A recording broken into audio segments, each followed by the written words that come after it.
Charlie pulled to a stop, feeling the soft give of dirt under her tires, and turned off the car. She got out and surveyed their surroundings.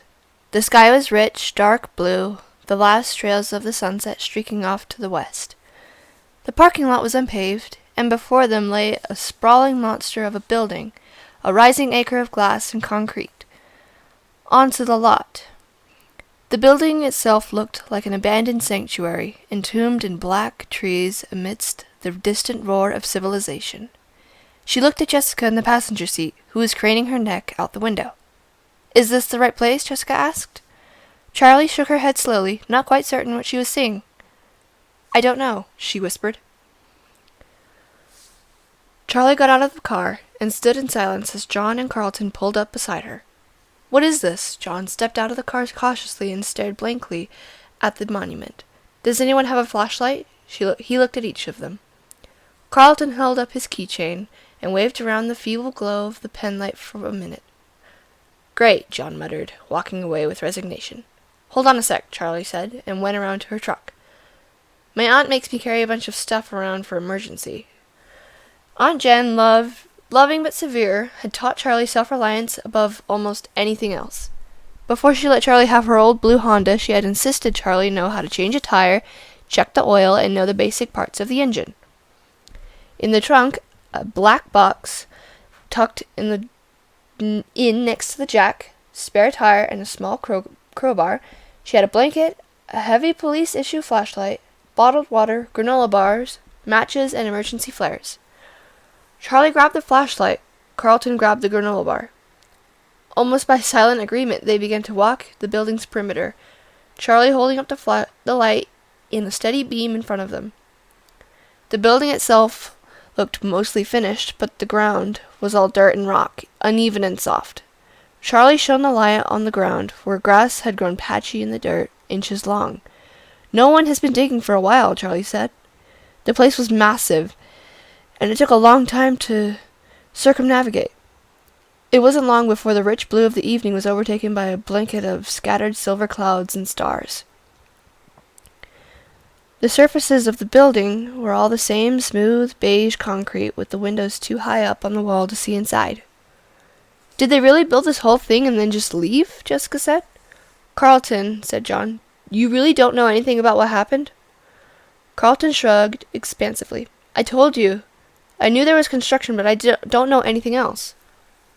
"Why would they do this?" John seemed almost paranoid, scouting the trees as though eyes might be looking back at him. "It just goes on and on." He squinted, gazing along the outside of the wall of the building that seemed to stretch endlessly into the distance. He glanced back to the trees as if making sure they hadn't missed a long building somehow. "No, it was here." He placed his hand on the drab concrete facing. "It's gone." After a moment he gestured to the others and began to walk the way they came. Reluctantly, Charlie turned back, following the group. They kept going until they could see their cars up again ahead in the darkness. "Sorry, guys. I hoped there would be at least something here familiar," Carlton said exhaustedly, looking back to make sure they hadn't missed anything. "Yeah," Charlie said. She had known it would be, but seeing as Freddy's had been razed to the ground, it was still a shock. It was so paramount sometimes in her mind that she wanted to get rid of it, wanted to scrub the memories, good and bad, from her head as if they had never been. Now someone had scrubbed it from the landscape, and it felt like a violation. Like it should have been up to her. "Right," she thought, "because you had the money to buy it and preserve it, like Aunt Jen did with the house." "Charlie?" John was saying her name, and it sounded like he was repeating it. "Sorry," she said. "What were you saying?" "Do you want to go inside?" Jessica said. Charlie was surprised that they were only now considering this, but then again, more of them were usually prone to criminal activity. The thought was a release, and she took a deep breath, speaking on exhale. "Why not?" she said, almost laughing.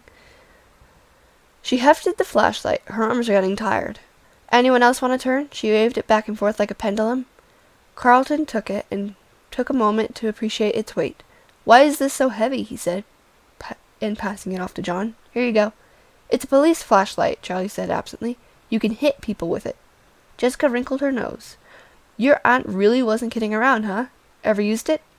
Not yet. Charlie winked and made a half-hearted threatening glance at John, who returned an uncertain half-smile, unsure how to react. The wide entrances were sealed. With hammered metal doors, no doubt intended to be temporary until construction was finished. Still, it wasn't difficult to find a way in, as many large mounds of gravel and sand scaled the walls, leading right up to the edges of the large, gaping windows. Not trying hard to keep people out, John said. What's anyone going to steal? Charlie said, staring back at the blank, towering walls. They climbed the hills slowly, the gravel shifting and sliding beneath their feet as they went. Carlton reached the window first and peered through. Jessica looked over his shoulder. Can we drop down? John said. Yes, Carlton said. No, Jessica said at precisely the same time. I'll go, Charlie said. She felt reckless. Without looking through to see how far the wall was, she put her feet through the opening and let herself drop. She landed, her knees bent, the impact rocking her, but it did not hurt. She looked at her friends, staring down. Oh, hang on, Charlie called, pulling a short stepladder from the wall nearby and setting it under the window. Okay, she said, come down. They dropped down one by one and looked around them. Inside was an atrium, or maybe it would have become a food court with metal benches and plastic tables scattered around. Some bolted to the floor. The ceiling rose up high above them, with a glass roof where they could see the stars peering down at them. Very post-apocalyptic, Charlie joked, her voice echoing in the open space. Jessica sang a brief, wordless scale before suddenly startling them into all silence. Her voice rang out, pure and clear. Something too beautiful in the emptiness. Very nice, but let's not call too much attention to herself, John said. Right, Jessica said, still very unhappy with herself. As they walked on, Carlton swept and took her arm. Your voice is amazing, he said. It's just good acoustics, Jessica said, attempting humility but not meaning a word of it. They walked the empty halls, peering into each of the massive cavities where a department store might have been. But some parts of the mall had been almost finished, while others were in shambles. Some hallways were littered with piles of dusty concrete bricks and stacks of wood, and were lined with glass-paneled storefronts, lights hanging in perfect rows above their heads. It's like a lost city, John said. Like Pompeii, Jessica said, just without the volcano. No, Charlie said, there's nothing here. The whole place has a sterile feel to it. It was not abandoned. It had never sustained life at all. She looked into a store window across from her, one of the few with glass, wondering what would have been displayed. She imagined mannequins, dressed in bright clothing, but she tried to picture them all as she could see. But when she tried to picture them all she could see was blank faces, concealing something. She suddenly felt out of place, unwelcomed by the building itself. Charlie began to feel restless, some of the luster wearing off of the adventure. They had come, Freddy's was gone, and so was the shrine that kept her in her thoughts, where she could find Michael playing where she last saw him. John stopped, suddenly turning off the flashlight, being careful as he could. He put his fingers to his lips, motioning silence. He gestured back to the way they came. In the distance, they could see a small light bobbing in the darkness, like a ship in the fog. Someone else is here, he hissed. A night guard, maybe? Carlton whispered. Why would an abandoned building need a guard? Charlie wondered. Kids probably come here to party, Carlton said and grinned. I would have come here to party too, if I had known about it, or if I partied. Okay, well, let's backtrack slowly, John said. Jessica, John started, and made a zip-it motion across his lips. They continued down the hallway, this time only with the dimmer of light of Carlton's keychain. Wait, Jessica stopped with a whisper, looking intently at the wall surrounding them. Something's not right. Yeah, no giant pretzels, I know. Carlton seemed sincere. Jessica waved a hand at him impatiently. No, something isn't right about this architecture. She took several steps back, trying to see the whole of it. Something is definitely not right, she repeated. It's bigger on the outside. Bigger on the outside, Charlie repeated, sounding puzzled. I mean, there's a big difference between where the inside wall is and where the outside wall is. Look. Jessica ran along the length of the wall between where 2 stores would have been. There would have been a store here and a store there. John pointed to the obvious, not understanding the problem. But there's something in the middle, Jessica exclaimed, beating her hands against the empty portion of the wall. This part juts out into the parking lot like the stores on each side would, but there's no way into it. You're right, Charlie said, starting to walk towards Jessica, studying the walls. There should be another entrance here. And Jessica's voice dropped so only Charlie could hear her. About the same size as Freddy's, don't you think? Charlie's eyes went wide, and she took a step back from Jessica. What are you two whispering about? Carlton said, stepping closer. We're talking about you, Jessica said sharply, and they walked into the vacant department stores that seemed to sandwich the sealed space. Come on, she said. Let's take a look. They started combing the wall as the group clustered around the tiny light. Charlie was not sure what to hope for. Aunt Jen had warned her about coming back. She didn't encourage Charlie to skip the memorial, not directly, but she wasn't pleased that she was coming back to Hurricane. Just be careful, she had said. Some of those memories, some things, are best left undisturbed. Is that why you kept Dad's house? Charlie thought now. Is that why you kept paying for it? Left it untouched? Like some kind of shrine, but never returning? Hey, John said, gesturing wildly, running inside to catch up with the rest of them. Hide! The light was out in the hallway again, bobbing up and down, and it was coming closer. Charlie glanced around. They were already too deep inside the massive store to get closer and get out of time, and there seemed to be nowhere to hide. Here, Jessica whispered.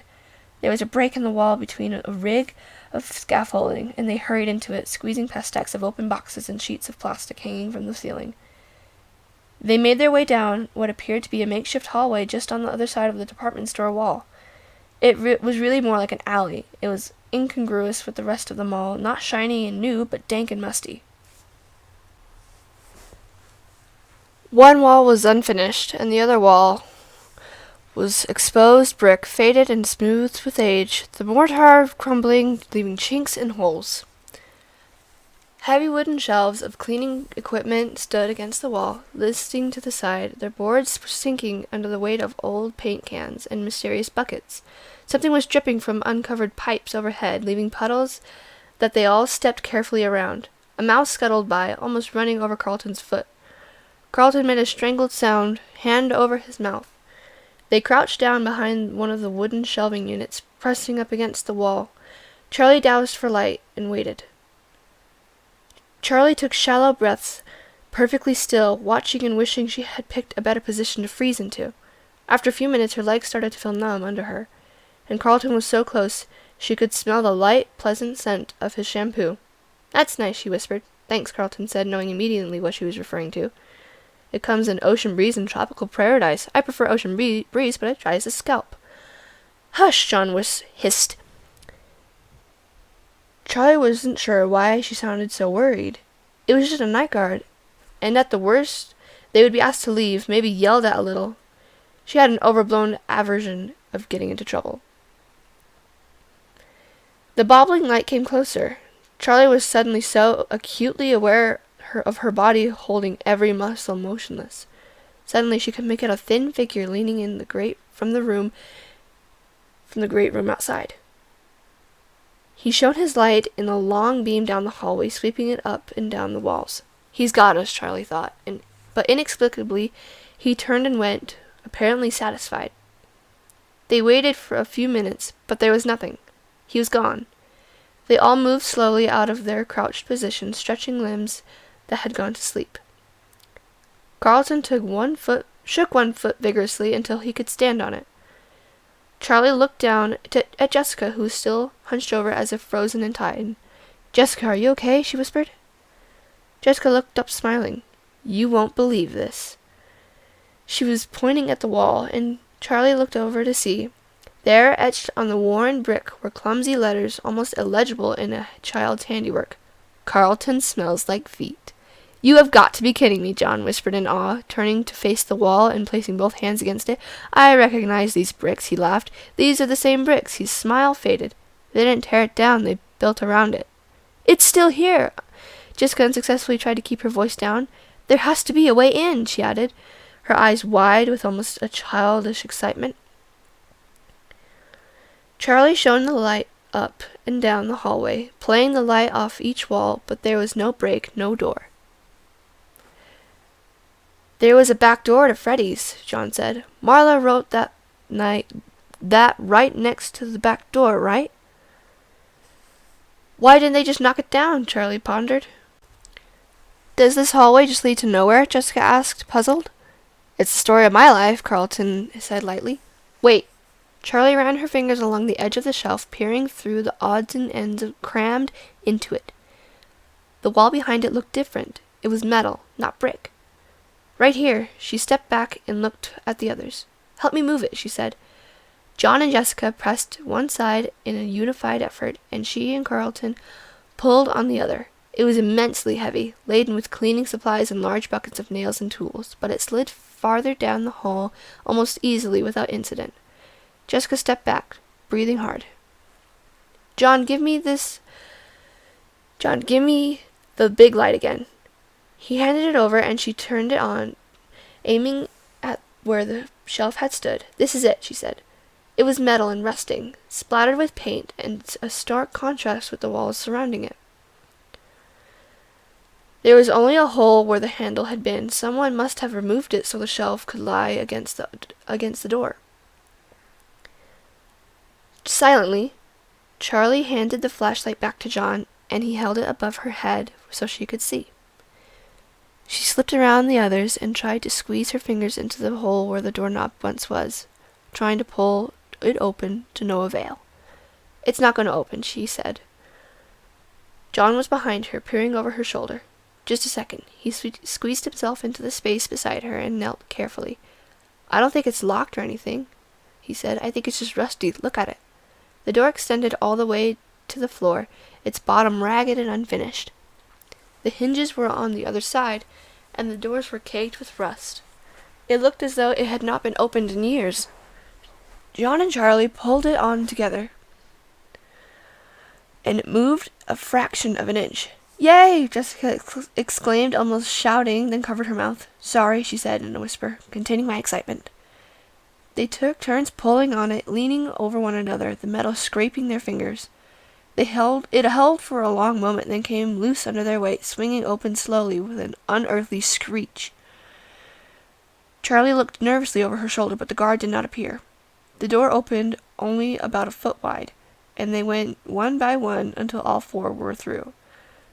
Inside, the air changed, and they all stopped short. Ahead of them was a dark hallway, familiar to them all. "Is this?" Jessica whispered, not taking her eyes from the dark expanse. "It's here," Charlie thought. She held her hand for the flashlight, and John handed it to her wordlessly. She shone the light ahead of them, sweeping the walls that were covered with children's drawings, crayon on yellowing, curling paper. She started forward, and the others followed, feet shuffling on old tile. It seemed to take forever to traverse the hall, or perhaps it was just that they were moving slowly, with methodical, deliberate steps. Eventually, the hallway opened up into a larger expanse, the dining room. It was just as they remembered it, completely preserved. The big flashlight bounced off of 1,000 little things, reflective, glittered, or topped with foil ribbon. The tables were still in place, covered with their silver and white checked cloths. The chairs were pulled up to them haphazardly, some tables with too many and others too few.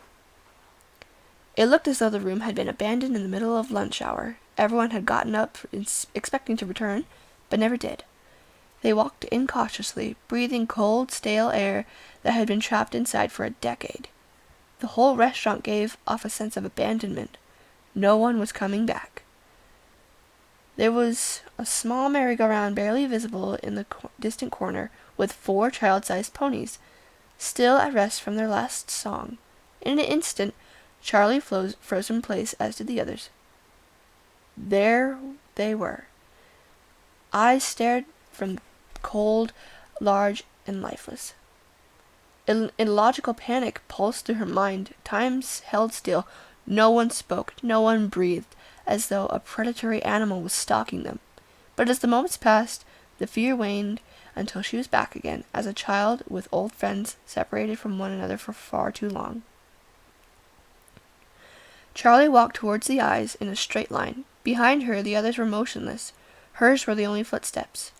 As Charlie walked, she touched the cold back of an old party chair without looking at it, guiding it out of her path. She took one final step, and the eyes in the dark became clear. It was them. Charlie smiled. "Hi," she whispered, too soft for the others to hear. Before her stood 3 animatronic animals, a bear, a rabbit, and a chicken, all standing as tall as adults, maybe taller. Their bodies were segmented like artists' models, each limb made of distinct, squarish pieces to separate at the joints. They belonged to the restaurant, or maybe the restaurant belonged to them, and there was a time when everyone knew them by name. There was Bonnie, the rabbit. His fur was a bright blue, his squared-off muzzle held a permanent smile, and his wide and chipped pink eyes were thick-lidded, giving him a perpetually worn-out expression. His ears stood straight up, crinkling over at the top. His large feet splayed out for balance. He held a red bass guitar, blue paws poised to play, and around his neck was a bow tie that had matched the instrument's fiery color. Chica the chicken was more bulky and had an apprehensive look. Thick black eyebrows arched over her purple eyes, and her beak was slightly open, revealing teeth, as she held out a cupcake on a platter. The cupcake itself was somewhat disturbing, with eyes set into its pink frosting, and teeth hanging out over the cupcake, a single candle poking out over the top. "I always expected the cupcake to jump off the plate." Carlton gave a half laugh and cautiously stepped to Charlie's side. "They seem taller than I remember," he added in a whisper. "That's because you never got this close as a kid." Charlie smiled at ease and stepped closer. "You were busy hiding under the tables," Jessica said from behind them, still some distance away. Chica wore a bib around her neck, with the words "Let's Eat" set out in purple and yellow against confetti-colored background, and tuft of feathers stuck up in the middle of her head. Standing between Bonnie and Chica was Freddy Fazbear himself, namesake of the restaurant. He was the most genial-looking of the 3, giving no hint that he would rather be somewhere else. A robust, if lean, brown bear, he smiled down at the audience, holding a microphone in one paw, sporting a black bow tie and top hat. The only incongruity with his features was the color of his eyes, a bright blue that surely no bear had ever had before him. His mouth hung open, and his eyes were partially closed, as though he had been frozen in song. Carlton drew closer to the stage until his knees pressed up against the rim of it. "Hey, Freddy," he whispered. "Long time no see." He reached out and grabbed at the microphone, wiggling it to see if he could get it loose. "Don't!" Charlie blurted, looking up into Freddy's fixed gaze as though making sure he hadn't noticed. Carlton pulled his hand back like he had touched something hot. "Sorry." "Come on," John said, cracking a smile. "Don't you want to see the rest of the place?" They spread out across the room, peering into the corners and carefully trying doors, acting as though everything might be breakable to the touch. John went over to the small carousel, and Carlton disappeared into the dark arcade of the main room. "I remember it being a lot brighter and noisier in here," Carlton smiled, as though at home again, running his hands over the aging knobs in plastic flat buttons. "I wonder if my high scores are still in there," he muttered to himself. To the left of the stage was a small hallway. Half hoping no one would notice where she had gone, Charlie started down it silently, as the others occupied themselves with their own curiosities. At the end of the short, plain corridor was her father's office. It had been Charlie's favorite place in the restaurant. She liked to play with her friends in the main area, but she loved the singular privilege of coming back where her father was doing paperwork. She paused outside the closed door, her hand poised over the knob, remembering. Most of the room was filled with his desk, his filing cabinets, and small boxes of uninteresting parts. In one corner was a smaller filing cabinet, painted a salmon color that Charlie had always insisted was pink. That had been Charlie's. The bottom drawer had held toys and crayons, and the top had what she liked to call my paperwork. It was mostly coloring books and drawings, but occasionally she would go over to her father's desk and try to copy down whatever he was writing in a childish, crayoned hand. Charlie tried the door, but it was locked. Better this way, she thought. The office was personal, and she didn't really want it open tonight. She headed back to the main dining room and found John looking pensively at the merry-go-round. He eyed her with curiosity, but did not ask where she had gone. "I used to love this thing," Charlie smiled, approaching warmly. Yet now the painted figures seemed odd and lifeless to her. John made a face, although he knew what she was thinking. "Not the same?" he said. He rubbed his hand over the top of the polished pony, as though to scratch it behind the ear. "Just not the same," he repeated, removing his hand and gazing elsewhere. Charlie glanced over to see where the others were. In the arcade, she could see Jessica and Carlton wandering among the games. The consoles stood still and unlit like massive tombstones, their screens blank. "I never liked playing the games," Jessica said, smiling. "They moved too fast, and just when I'd start to figure out what to do, I'd die, and it would be someone else's turn," she said as she wiggled the joystick that squeaked from neglect. "They were rigged anyway," Carlton said with a wink. "When's the last time you played one of these?" Jessica said, peering closely into one of the screens to see what images were burned into it from too many years of use. Carlton was busy rocking a pinball machine back and forth, trying to get a ball to come loose. There's a pizza place I visit sometimes." He set the table back on 4 legs and glanced carefully at Jessica. "But it's no Freddy's," he added. John was roaming through the dining room again, amidst the tables, flickering the stars and spirals hanging overhead. He plucked a red party hat from the table, stretched the rubber band hanging loosely from its base, and snapped it around his head, red and white tassels hanging down over his face. "Oh, let's check out the kitchen," he said. Charlie followed as he bounded off towards it. Although the kitchen had been off-limits to her friends, she'd spent a lot of time in there. So much that the chefs chased her out by name, or at least by the name her father had they heard her father call her, Charlotte. John overhead heard someone calling her Charlotte one day when they were in kindergarten, and persisted in teasing her with it constantly. He would always get a rise out of her with that. It wasn't that Charlie didn't like her full name, but Charlie was who she was to the world. Her father called her Charlotte, and it was like a secret between them, something no one else was allowed to share. The day she left Hurricane for good, the day they said goodbye, John had hesitated.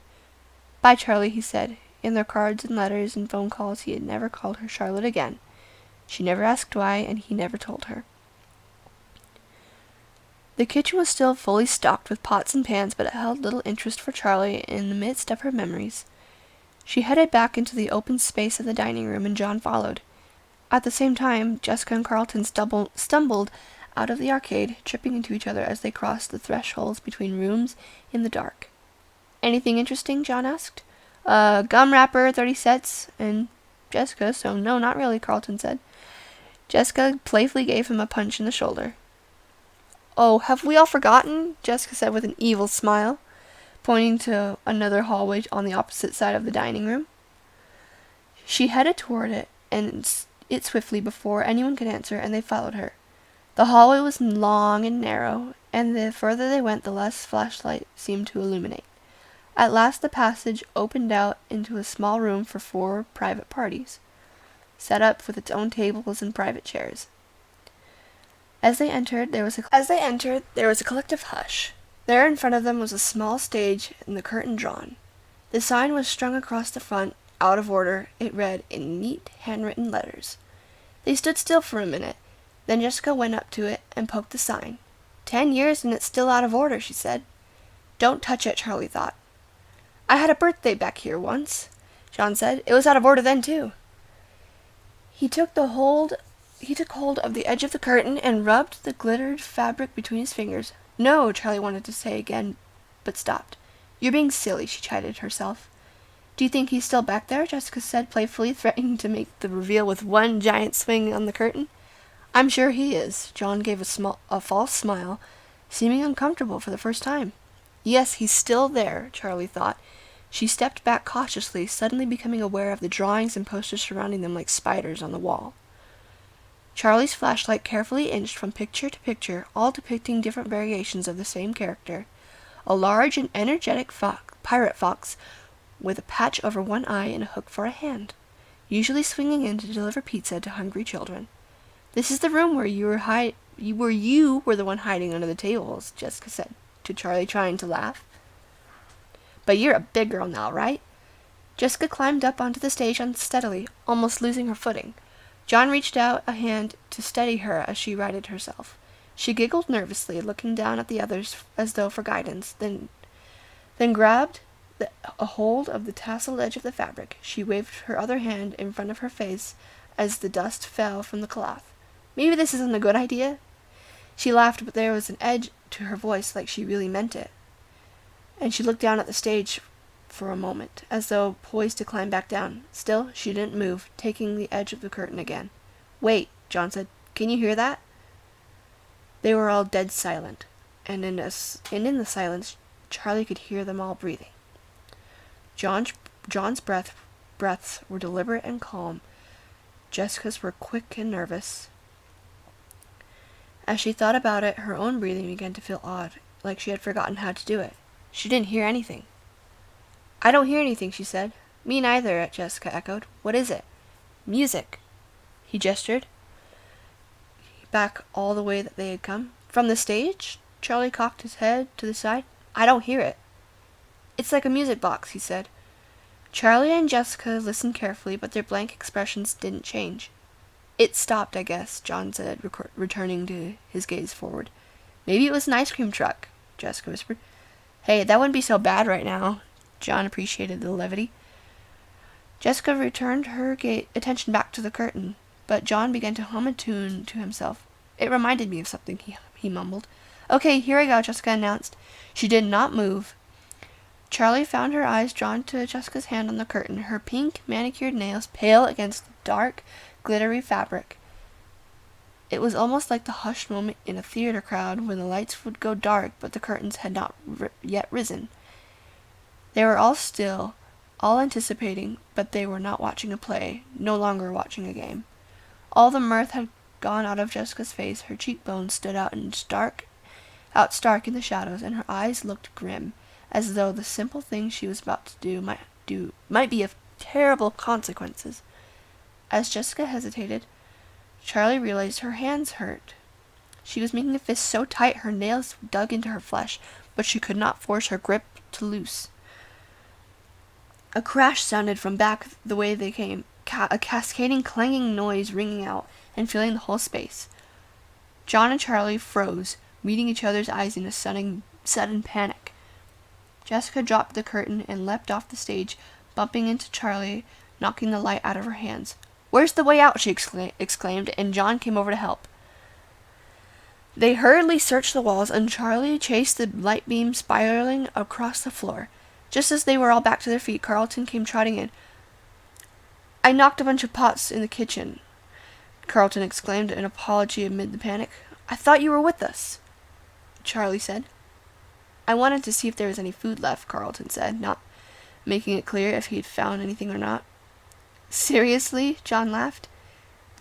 "That guard might have heard," Jessica said anxiously. "We have to get out of here." They started for the door, and Jessica started running. The rest took off after her, picking up speed after they had reached the hallway, until they were racing, as though something were behind them. "Run! Run!" John called out, and they all burst into giggles.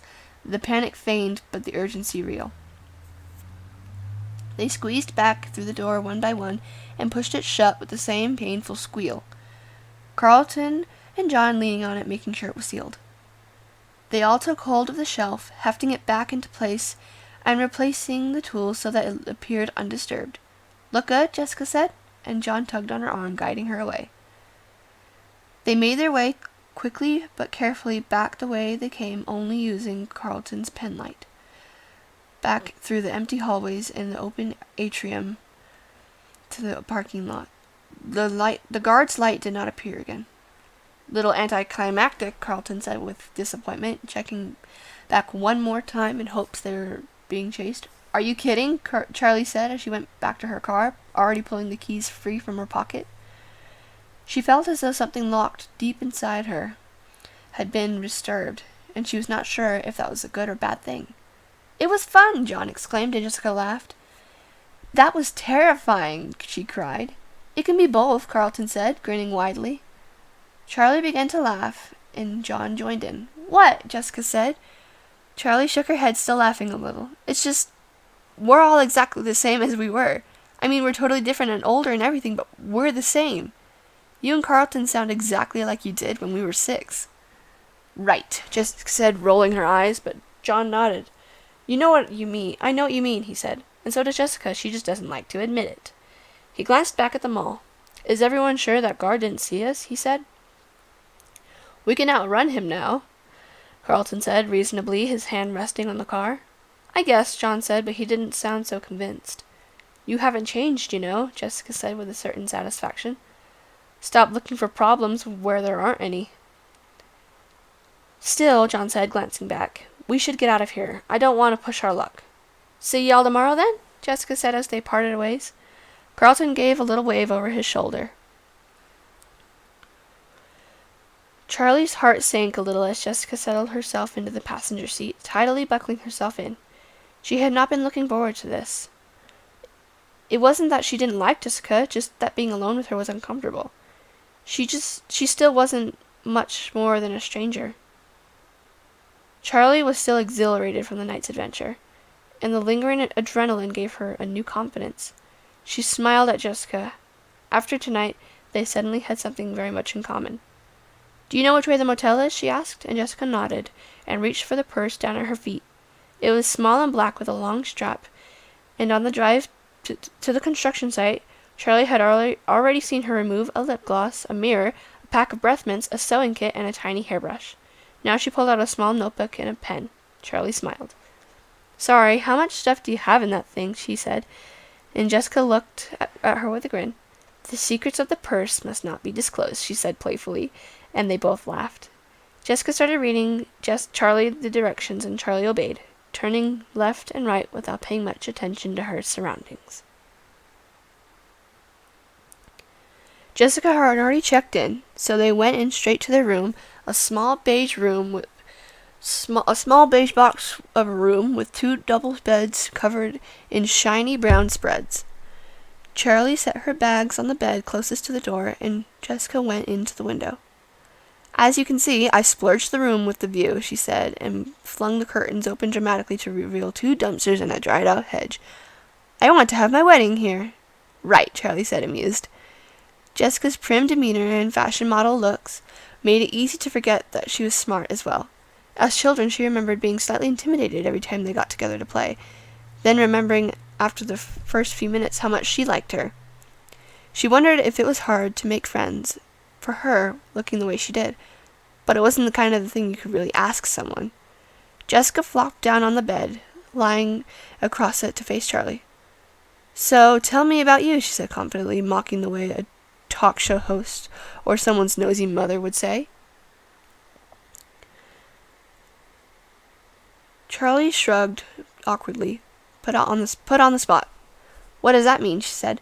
Jessica laughed. I don't know. What an awful thing to ask, right? I mean, how do you answer that? How about school? Any cute boys? Charlie lay across the bed, mimicking Jessica's position. Cute boys? What are we, 12? Well, Jessica said impatiently. I don't know, she said. Not really. Her class was too small. She had known most of the people in it since she moved in, without Jess, and dating anyone, liking them like that seemed forced, and altogether unappealing. She told Jessica as much. Most of the girls, if they want to date, they date older guys, she said. So you don't have an older guy? Jessica said, teasing. Nah, Charlie said. I'd figured I'd wait around for our batch to grow up. Right. Jessica burst out laughing before quickly thinking of something else to share. Last year, there was this guy, Donnie. She said, I was gaga for him, like really. He was so sweet to everyone. He wore black all the time, and he had this black curly hair so thick, all I could think about when I sat behind him was burying my face in it. I was so distracted I ended up with an A- in trig.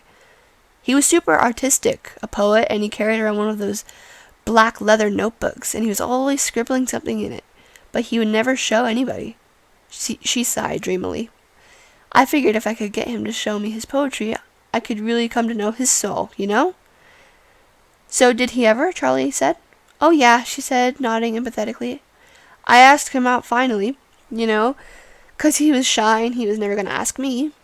And we went to the movies and made out a little, and then we went and hung out on the roof of his apartment building.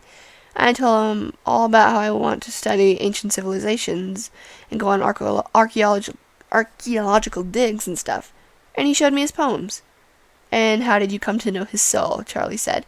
She wanted to take Jessica seriously, but she felt as though her IQ might be dropping with every minute she stayed in this conversation. Jessica scooted forward on the bed to whisper, "The poems were awful. I didn't know it was possible to be both melodramatic and boring at the same time. I mean, like, just reading them made me embarrassed for him." She covered her face in her hands. Charlie laughed. "What did you do?" "What could I do? I told him it wasn't going to work and I went home." "Wait, right after you read his poetry?" I still had the notebook in my hand. "Oh no, Jessica, that's awful. You must have broken his heart." "I know, I felt so bad, but it was like the words just came out of my mouth. I couldn't stop myself." "Did he ever speak to you again?" "Oh yeah.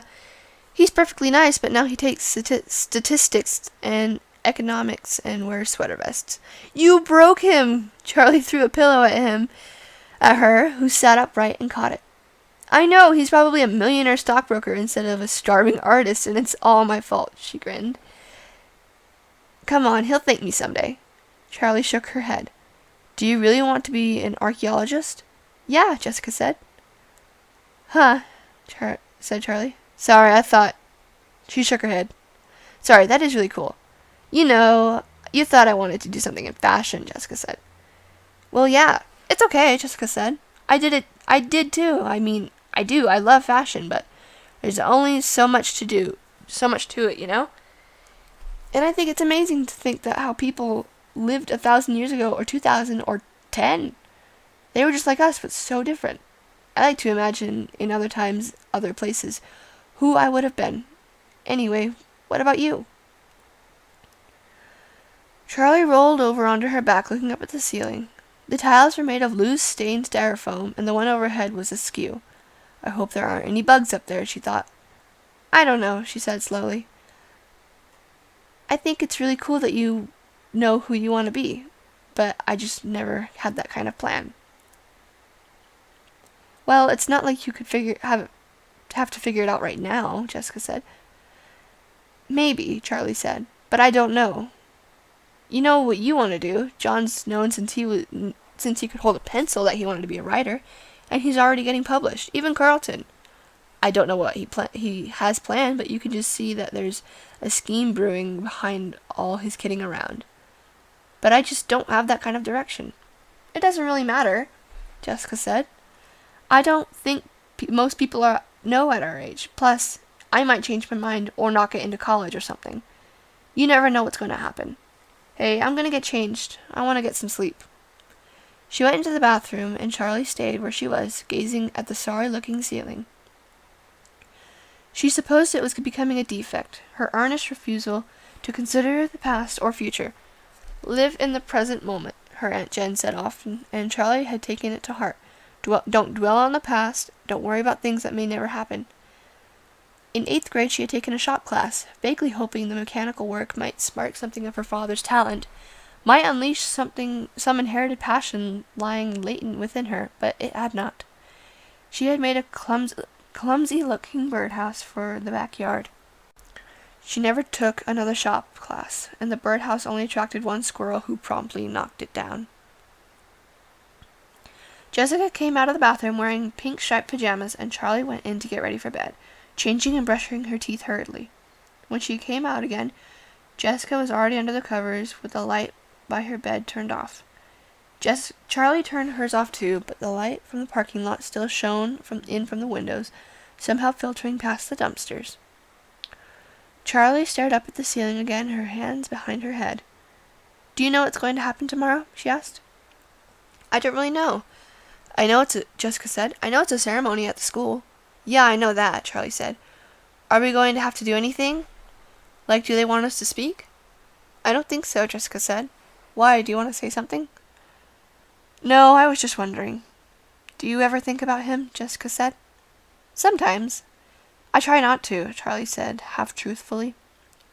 She had sealed off the subject of Michael in her mind, locked him tight behind a mental wall she never touched. It wasn't an effort to avoid the subject. In fact, it was an effort to think of him now.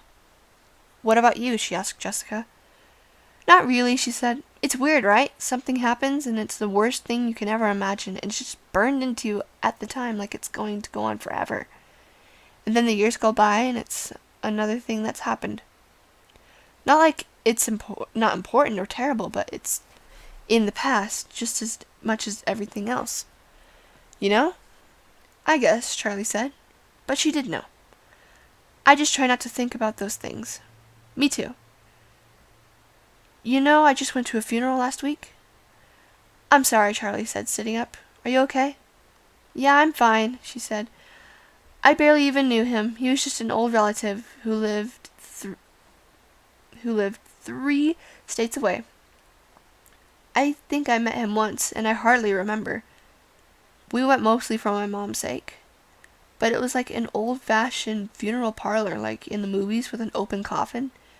And we all walked by the coffin, and when it was my turn, I looked at him, and he could have been sleeping, you know? Just calm and restful, like people always say the dead people look. There was nothing that I could have pointed out that made me think dead. If you asked me, every feature on his face looked the same as if he were alive. His skin was the same, his hair was the same as if he were alive, but he wasn't alive, and I just knew it. I would have known it immediately, even if he wasn't, in a coffin."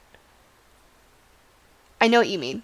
There is something about them when they're," Charlie said softly. "It sounds stupid when I say it, but I looked at him and he looked so alive, and yet I just knew that he wasn't. It made my skin crawl. That's the worst thing, isn't it?" Charlie said. "Things that act alive but aren't." "What?" Jessica said. "I mean things that look alive but aren't," Charlie said quickly. "We should get some sleep," she said. "Did you set the alarm?" "Yes," Jessica said. "Good night." Night. Charlie turned her light off, knowing sleep was still a long way off. She knew what Jessica meant, probably better than Jessica did. The artificial shone in eyes that followed you as you moved, just like a real person's would. The slightest lurch of realistic animals who didn't move the way a living thing should. The occasional programming glitch that made a robot appear to have done something new, creative. Her childhood had been filled with them. She had grown up in this strange gap between life and not life. It had been her world. It had been her father's world. Charlie closed her eyes. What did that world do to him?